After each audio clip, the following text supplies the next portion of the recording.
নমস্কাৰ ডিজিটেল আসামৰ প্ৰত্যেকগৰাকী দৰ্শকলৈ স্বাগতম জনাইছো। আপোনালোকে চাই আছে ডিজিটেল আসাম। 6 নং দফা কাৰ্যকৰী কৰাক লৈ অসম তৃণমূল কংগ্ৰেছৰ কেন্দ্ৰীয় সম্পাদক ৰঞ্জিত কুমাৰ ৰয়ৰ মুখ্যমন্ত্ৰীক তুলাধনা। নেতাজনে এক সাক্ষাৎকাৰত এইদৰে কয়। অসম চৰকাৰৰ মাননীয় মুখ্যমন্ত্ৰী ডাঙৰীয়াই দুদিন আগতে 6 নং দফা কাৰ্যকৰী কৰিবলৈ লৈছে বুলি আমি সংবাদ মাধ্যমতে দেখিবলৈ পাইছো। কিন্তু মুখ্যমন্ত্ৰী গৰাকীৰ যি মন্তব্য আমি দেখিলো যে বিপ্লৱ শৰ্মা আয়োগৰ প্ৰতিটো কথা অক্ষৰে অক্ষৰে পালন কৰিব, কিন্তু প্ৰতিবেদনত কি আছে আমি নাজানো। কিন্তু এটা বৰ হাস্যকৰ কথা লাগিল, মুখ্যমন্ত্ৰীৰ বক্তব্যত স্পষ্ট হ'ল যে বৰাকখন 6 নম্বৰ দফাৰ পৰা বাদ দিছে আৰু পৌৰসভা এলেকা বৰাকৰ পৰা বাদ দিছে। আৰু পহুকানে বিজেপিৰ নেতাসকলৰ পৰা শুনিছো হিন্দু বঙালী বসতি য'ত অঞ্চল আছে সেইখিনিও বাদ দিছে, কিন্তু এইটো মুখ্যমন্ত্ৰী ডাঙৰীয়াৰ মুখৰ পৰা স্পষ্টীকৰণ হোৱা নাই। এইটো ৰহস্যৰ আৱৰ্তত ৰাখিছে। যদি 6 নম্বৰ দফা বৰাকখন যদি বাদ দিছে, নগৰাঞ্চল যদি বাদ দিছে, হিন্দু বঙালী এৰিয়া যিখিনি বসতি প্ৰধান অঞ্চল সেইখিনি যদি বাদ দিছে, 6 নম্বৰ দফা ক'ত কাৰ্যকৰী কৰিব? এইটো এটা বৰ হাস্যকৰ কথা। গতিকে এনেকে গছত গৰু উঠাৰ দৰে তেনেকুৱা কিছুমান অবাস্তৱ আৰু কিছুমান অবান্তৰ কথা কৈ অসমৰ ৰাইজক বিভ্ৰান্ত কৰিব বিচাৰিছে। 6 নম্বৰ দফাটো একচুৱেলি তেখেতে কাৰ্যকৰী কৰাৰ কোনো সদিচ্ছা নাই। তেখেতৰ ভৰিৰ তলৰ মাটি হেৰুৱাইছে, সেইকাৰণে তেখেতে জিতি বকিছে। এতিয়া গ্ৰামাঞ্চলত অকল 6 নম্বৰ দফাটো প্ৰযোজ্য হ'ব বুলি কৈছে, নগৰাঞ্চলত নহয়।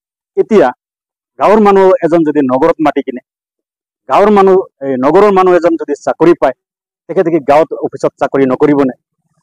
এটা বিধানসভা সমষ্টি যদি থাকে, তাত গাঁও থাকে নগৰো থাকে।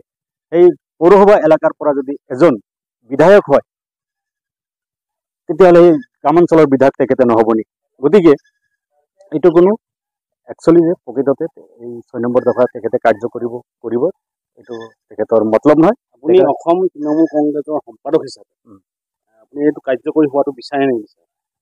কাৰ্যকৰী 6 নম্বৰ দফাটো কাৰ্যকৰী কৰাটো বিচাৰো, কিন্তু আমি বুজি পাওঁ আৰু অসমৰ ৰাইজে জানে যে হিমন্ত বিশ্ব শৰ্মা ডাঙৰীয়াই 6 নম্বৰ দফাটো কেতিয়াও কাৰ্যকৰী নকৰে।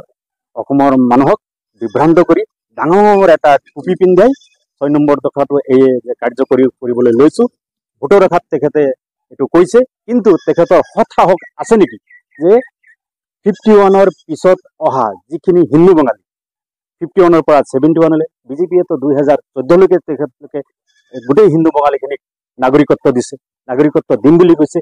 সেইখিনি ক'ত থাকিব? 6 নম্বৰ দফাৰ আওতাত থাকিব নে ভিতৰত থাকিব? সেইটো স্পষ্ট কৰিব লাগে। কিন্তু তেখেতে স্পষ্ট কৰা নাই। উজনিৰ ভোটটো তেখেতে ল'বৰ কাৰণে কৈছে 51লৈকে, 51ৰ পিছৰখিনি খিলঞ্জীয়া নহয়।